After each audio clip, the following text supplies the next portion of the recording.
going on, guys? It's your boy Dom Kemp, and today we're back on our sports podcast. This is the Premier League Week 2 recap, guys, and we have a lot of interesting matchups that ended up happening this previous weekend, guys. So let's jump into it, guys, and we start off on Saturday, August 19th, guys, where Swansea City faced Manchester United, guys. The final score of this game was Manchester United 4, Swansea City 0.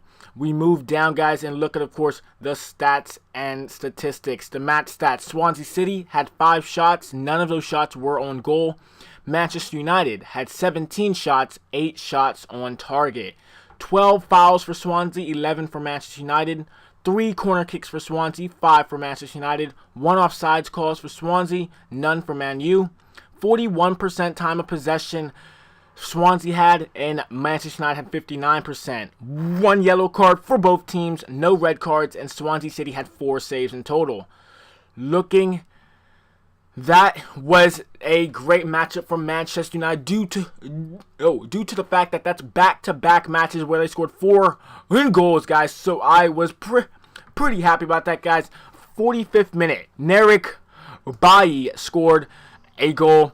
In the 80th minute, Romelu Lukaku scored a goal. 82nd minute, Paul Pogba. And in the 84th minute, Anthony Martial ended up scoring for Manchester United, guys. So, as a Manchester United fan, I'm so happy that almost everybody's starting to get on the score sheet. Everybody's getting involved for Manchester United. The next match on Saturday was Leicester City versus Brighton and Hove Albion. Brighton and Hove Albion faced Manchester City last week, guys, but ended up losing. But, guys, we look at the score for this one. Leicester City wins 2-0 against Brighton and Hove Albion. Looking at the scoring summary, in the first minute, Leicester City's Shinji Okazaki ended up scoring. And in the 54th minute, Leicester City's Harry Maguire ended up scoring. Match stats, Leicester had 14 shots, 4 on target. Brighton had 5 shots, 2 on target. Leicester City had 8 fouls, Brighton had 10. 6 corner kicks for Leicester, 2 for Brighton. 1 offsides calls for Leicester City, and 2 for Brighton and Hove Albion.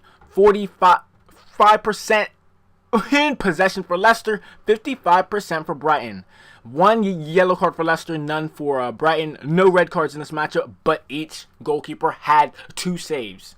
So, guys, pretty interesting right there, guys. Brighton and Hove Albion, they are 0-2 right now, losing to Manchester City and then losing to Leicester City. So, guys, they are going to need some type of run of form if they want to stay up in the English Premier League next season.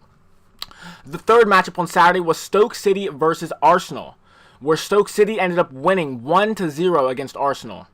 The 47th minute is when Stoke City's Jesse Rodgers ended up scoring. Stoke City had 11 shots, 4 on target. Arsenal had 18 shots, 6 on target. 6 fouls for Stoke, 11 for Arsenal. 2 corner kicks for Stoke, 9 for Arsenal. 4 offsides for Stoke, 3 for Arsenal. 23% possession for Stoke City, 77% for Arsenal. 0 yellow cards, 0 red cards, 6 saves for Stoke, and 3 for Arsenal, guys. So, pretty interesting how Arsenal ended up losing to Stoke City. Not saying that Stoke City's not a bad team, because they are fairly table bound, I believe, in this upcoming season, guys. Next up was Southampton versus West Ham United, where West Ham fell 3-2 against Southampton. Looking at the scoring summary, in the 11th minute, Southampton's Manuela Gabbiadini scored. 38th minute, Southampton's Dusan Tadic ended up scoring. In the 45th minute, West Ham's Javier Hernandez. The 74th minute, West Ham's Javier Hernandez. And in the 93rd minute, stoppage time of the 90th minute, Southampton's Charlie Austin ended up scoring. Southampton had 14 shots, 5 shots on target. West Ham had 16 shots, 8 shots on target. 18 fouls for Southampton, 10 fouls for West Ham. 7 corner kicks for Southampton, 2 for West Ham. 1 offsides call from West Ham, none for West Ham United. 66% percent of the possession went to Southampton and 34% went to West Ham. 1 yellow card apiece for each side, 0 red cards for Southampton, but 1 for West Ham. So they did go down to 10 men. Looking at, of course, the saves. Southampton had 6 saves. West Ham only had 2, guys. So pretty interesting matchup right there between Southampton and West Ham United. West Brom ended up playing Burnley, and Burnley ended up falling to West Brom 0-1 in this matchup. The scoring summary was in the 71st minute, Rahal Robson-Kanu ended up scoring for West Brom. Looking at the match stats, though, guys, it was a pretty off-target match, guys, as we look at it, guys. Burnley ended up having 20 shots. None of their shots were on goal. West Brom had 8 shots, only 1 of them was on goal, and that, of course, was resulting in the goal. Each team had 11 fouls in that game. 6 corner kicks for Burnley, 5 for West Brom. 1 offside for Burnley, 3 for West Brom. 68% time of possession for Burnley, 32% for West Brom. 1 yellow card for Burnley, 0 red cards. No. 0 yellow cards for West Brom, 0. 0 red cards for Burnley, but 1 red card for West Brom. 0 saves in this match, guys. So pretty interesting right there. We move on, though, guys, to Sunday, where Sunday was very interesting because guess what? Huddersfield Town ended up beating Newcastle United, both of the newly promoted teams into the Premier League last season. This season ended up facing each other, guys. Huddersfield Town ended up winning 1-0 against Newcastle United. And the scoring summary was in the 50th minute, where Huddersfield's Naren Mui, hopefully I'm saying that correctly. If I'm not, I apologize, ended up scoring. Guys, Huddersfield, for the match stats, had 7 shots, 3 on target.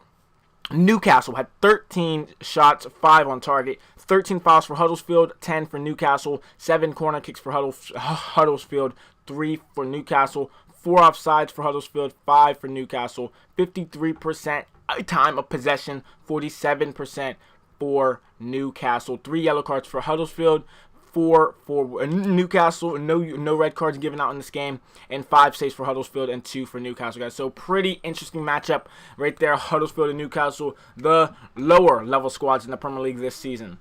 Then finally, guys, we have the final matchup, guys, and this is Tottenham versus Chelsea, where Tottenham ended up losing to Chelsea. So, guys, Chelsea end up reviving themselves after their first loss of the season last week against Burnley.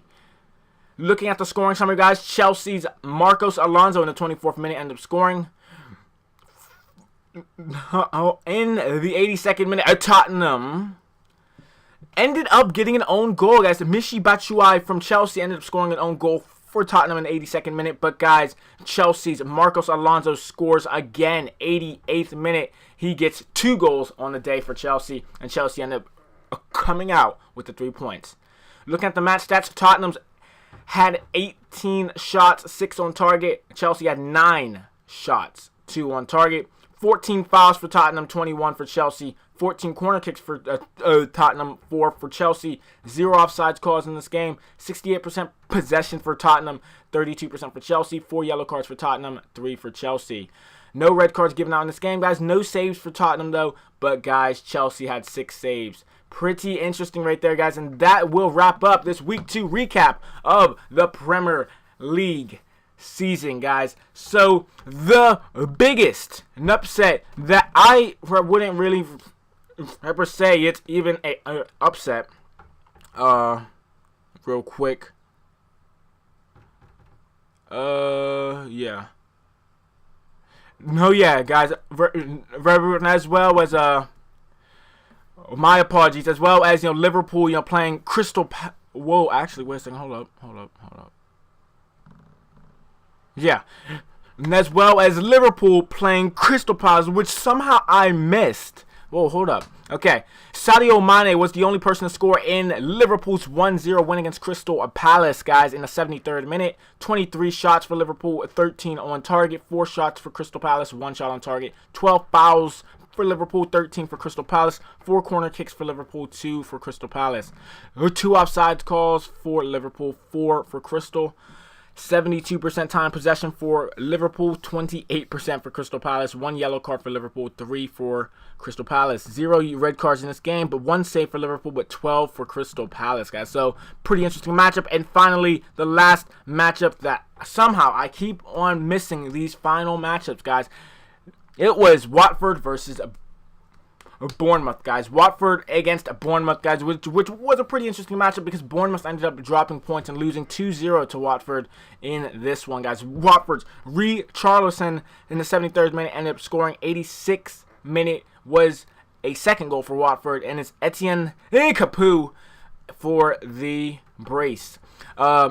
As we can see right here, okay, yeah, match stats. Bournemouth had 6 shots, 2 shots on target. Watford, though, had 19 shots, 7 on target. 6 fouls for Bournemouth, 14 for Watford. 8 corner kicks for Bournemouth, 5 for Watford. 1 offside calls for Bournemouth, 7 for Watford. 56% time possession to Watford's 44%. 1 yellow card for Bournemouth, 3 for Watford. No red cards given in this game. 5 saves for Bournemouth and 2 for Watford, guys. So that actually finally wraps it up. My apologies.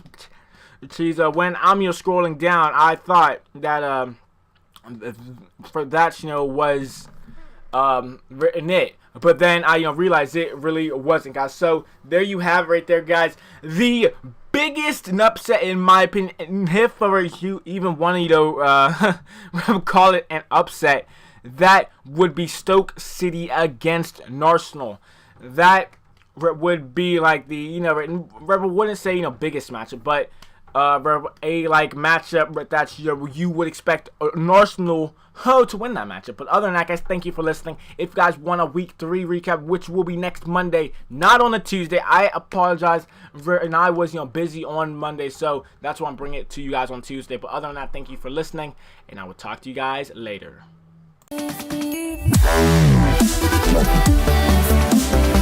Wow.